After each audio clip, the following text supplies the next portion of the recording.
नमस्कार, मैं हूं Pooja Kushwaha, GTV education and exam channel से।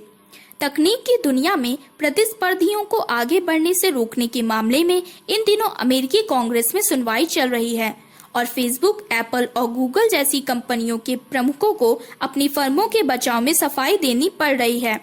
इन कंपनियों पर अपनी ताकत के बेजा इस्तेमाल से प्रतिस्पर्धियों को दबाने का आरोप है। हालांकि अमेज़न के जेफ बेजोस का कहना है कि दुनिया को बड़ी कंपनियों की जरूरत है, जबकि फेसबुक, एप्पल और गूगल की दलील है कि उनकी कंपनियों ने इनोवेशंस के लिए माहौल तैयार किया है।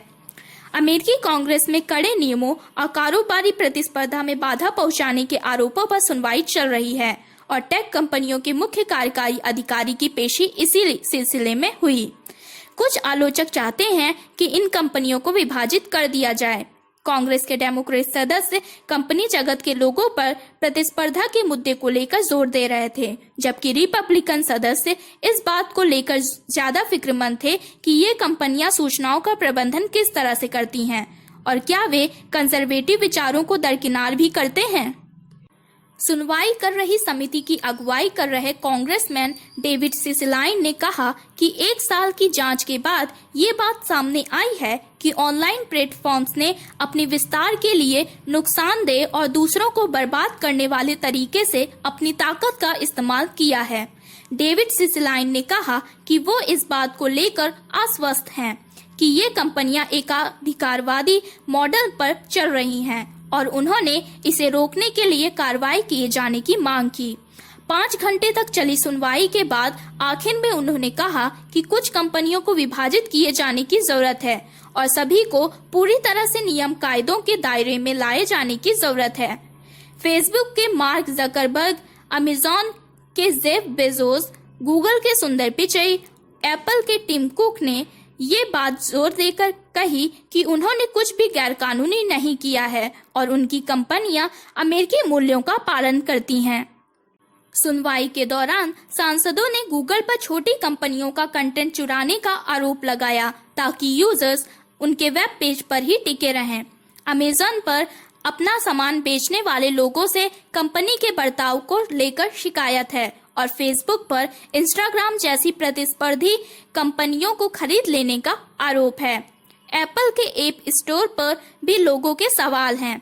डेविड सिसलाइन ने कहा कि अमेज़न एक तरफ तो दूसरे विक्रेताओं को अपनी साइट पर सामान बेचने की अनुमति देता है, तो दूसरी तरफ खुद भी वही सामान ग्राहकों को बेचता है। यूरोपीय नियामक भी अमेज़न के इस कारोबारी तौर तरीके की जांच कर रहे हैं। उन्होंने कहा, अमेज़न की दोहरी भूमिका बुनियादी तौर पर प्रतिस्पर्धा विरोधी है और कांग्रेस को इस पर जरूरी कार्रवाई करनी चाहिए।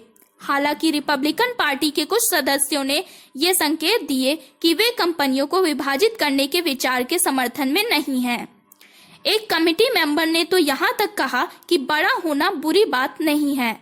दुनिया के 4 बड़ी टेक्नोलॉजी कंपनियों के मुख्य कार्यकारी अधिकारी भले ही न्यायिक समिति के सामने गवाही दे रहे थे, लेकिन बुधवार दोपहर को ऐसा लग रहा था कि वे एक राजनीतिक तूफान के बीच खड़े हैं। इस सुनवाई का आधिकारिक उद्देश्य भले ही बताया गया था कि मौजूदा प्रतिस्पर्धा कानून इन कंपनियों को नियम कायदों से बांध कर रखने के लिए पर्याप्त है या नहीं। सुनवाई के दौरान ज्यादातर सदस्य प्रतिस्पर्धियों पर कारोबारी ताकत का इस्तेमाल और ये कंपनियां अपने प्लेटफॉर्म पर अभिव्यक्ति की आजादी को किस तरह से मैनेज करती हैं को लेकर सवाल उठा रहे थे।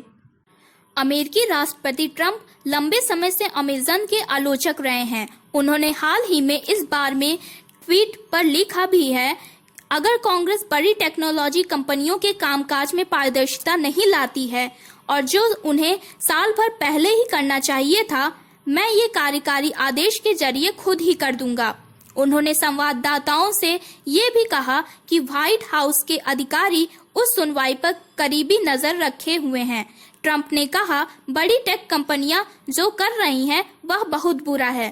टेक एक्सपर्ट डैन आइव्स का कहना है कि वॉशिंगटन में तूफान के बादल मंडरा रहे हैं, लेकिन इस बात की संभावना कम है कि कांग्रेस कोई नया कानून लेकर सामने आएगा जो बड़े टेक कंपनियों को बदलने पर मजबूर करेगा। नमस्कार, मैं हूं Pooja Kushwaha, GTV education and exam channel से।